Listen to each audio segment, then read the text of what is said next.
योगायोग एक असा विचित्र दिसतोय की बऱ्याच वर्षांनंतर नागपूरमध्ये जाती दंगल झाली. नागपूर, मी गेल्या वेळेला आपल्याशी बोललो होतो, त्याही वेळेला बोललो होतो, आज परत बोलतोय की RSSचं मुख्यालय जिथे आता 30 तारखेला मला वाटतं पंतप्रधान भेट देत आहेत. गडकरींचा गड आहे, माननीय मुख्यमंत्र्यांचा तर तो होम पिच आहे. अशा या होम पिच मध्ये किंवा होम पिचवर जाती दंगल घडवली गेली, जाती दंगल झाली. औरंगजेबाचा थडगा आहे छत्रपती संभाजीनगर मध्ये. महाराष्ट्रामध्ये कुठेही त्याचे तसे पडसाद न उमटले नाहीत, पण नागपूरमध्ये घडलं. एका बाजूला अधिवेशन सुरू असताना, पंतप्रधानांची भेट तिकडे नियोजित असताना नागपूरमध्ये नेमकी दंगल कोणी घडवली हाही एक संशोधनाचा विषय आहे. नागपूरमध्ये दंगल घडते आणि त्याच अधिवेशनात, म्हणजे ज्या काळात ही दंगल घडली त्याच अधिवेशनात भारतीय जनता पक्षाचे आमदार एकूणच नगरविकास आणि ठाणे महापालिकेतला, ठाणे शहरातला भ्रष्टाचाराचा सगळा कारभार हा चव्हाट्यावरती आणतायत. म्हणजे नेमकं भांडणी दंगल आहे तरी कोणाची, हाही एक विचार करण्यासारखा विषय की याच्या मागे हा निव्वळ योगायोग आहे का की नागपूरमध्ये बऱ्याच वर्षांनंतर दंगल घडते आणि सत्ताधारी पक्षातलेच लोक हे ठाण्यातल्या आणि त्यांच्या नगरविकास खात्यातल्या भ्रष्टाचाराची सगळी लक्तरं बाहेर काढतायत. हा योगायोग हा सुद्धा एक पाहण्यासारखा आहे किंवा अभ्यास करण्यासारखा आहे. मला असं वाटतं की हे सरकार अपयश लपवण्यासाठी एक एक गोष्टी करायला बघते आणि त्याच्यात ते अधिकाधिक अपयशी होत चाललेलं आहे. या सरकारच्या कारभारचे धिंडवडे हे दिवसागणिक सगळ्यांसमोर येत आहेत आणि ते केवळ काहीतरी वेळ मारून न्यायची म्हणून यांचा हा कारभार चाललेला आहे.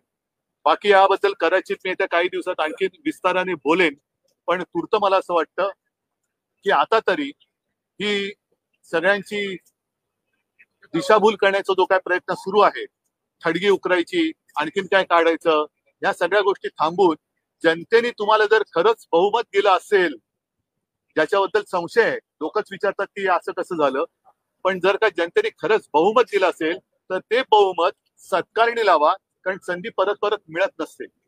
संधी मिळालेली आहे तर त्याचं सोनं करा, त्याचा चिखल करू नका, एवढंच सत्ताधारी पक्षाला माझं म्हणणं. सर, एकूणच या थडग्याला आता पत्र्याचं संरक्षण केलं गेलेलं आहे, पत्रे लावण्यात आलेले आहेत. आता हे संरक्षण दिलं कोणी? हे संरक्षण दिलं कोणी? आणि मग जे उखडा म्हणणार आहेत ना, एकदा काय, आम्ही तुम्हाला कालच बोलले, परवाच बोलले, उखडाचं तो उखडून टाका. कोणी शिवप्रेमी हा औरंगजेबाचा प्रेमी असूच शकत नाही, त्याच्यामुळे थडगा उखडाचं जरूर उकरा, पण दुतोंडी भूमिका घेऊ नका. म्हणून मी परत एकदा राष्ट्रीय स्वयंसेवक संघाला खास धन्यवाद देतोय की त्यांनी तरी कान टोचलेत. आता हे टोचलेले कान किती काळापर्यंत उपयोगी पडतायत ते बघूया. तर 30 तारखेनंतर परत आणखीन काहीतरी होईल हे सुद्धा पाहण्यासारखं असेल. पण मला खरं गेले 1-2 अधिवेशन आश्चर्य वाटत होतं की अधिवेशनात हा मुद्दा आला कसा नाही. दरवेळेला अधिवेशन आलं की हा मुद्दा काढला जातो, त्याच्यात नवीन काय. माझं काय म्हणणं आहे की शेतकऱ्याच्या ज्या काही चिता पेटतात त्याला जबाबदार कोण आहे? त्यांच्या माता भगिनी ज्या टाव फोडतायत, त्यांच्या मुली बाळी ज्या सांगतात की आमच्या वडिलांच्या आत्महत्या झाल्या, आमच्या वडिलांची हत्या झाली, त्यांच्याबद्दल चौकशीचं काय? त्यांच्या चौकशीचं, जसं देशमुखांची हत्या झाली, त्यांची मुलगी बोलते की बाबा माझ्या वडिलांच्या हत्येचं काय? गुन्हेगारांना पकडणार.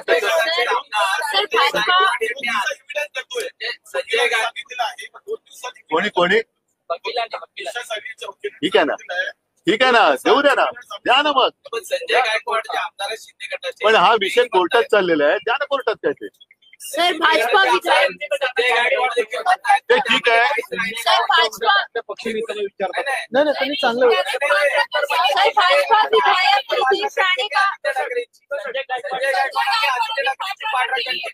त्यांना खास धन्यवाद देतो, कारण आमचं घराणं, आमच्या घराण्याच्या 6-7 पिढ्या जनतेसमोर आहेत. त्याच्यामुळे ह्या विषयात काही तथ्य नाहीये. दूर दूर तक कोई असं ज्याला म्हणतो तसं काही दुरान्वयाने सुद्धा संबंध नाही.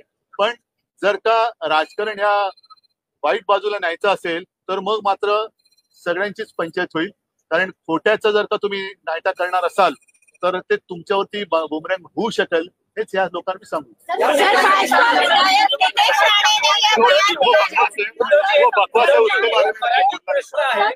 काल देवेंद्र फडणवीस यांना मुलाखतीत एक प्रश्न विचारण्यात आला, एका वाक्यात उत्तर विचारण्यात आलं. शरद पवार आणि तुमच्या बाबतीत त्यांचं काय मत आहे असं विचारण्यात आलं. त्यावर ते असं म्हणाले की भरवसा नाही. ते गाणं होतं ना, कुठलं गाणं होतं ते? माझ्यावर भरोसा नाही का? जोरात जोरात बोला ना, माझ्या विचार. माझ्यावर भरोसा नाही का असं गाणं होतं ते? हा, सोनं तुला माझ्यावर भरोसा नाही का? असं विचारत आहे ना, म्हणून नाही ते गाणं जे होतं, मला वाटतं त्या गायिकेचा सत्कार सुद्धा तेव्हा देवेंद्र मुख्यमंत्री होते आणि वर्षावरती केला होता. सोनू, मग तुझा माझ्यावर भरोसा नाही काय, म्हणून तुम्ही हा दुसरा घरोबा केलाय काय?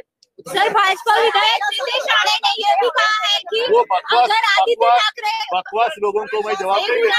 तो आप इसकी प्लानिंग नहीं है। सर, हिंदी में बता दीजिए.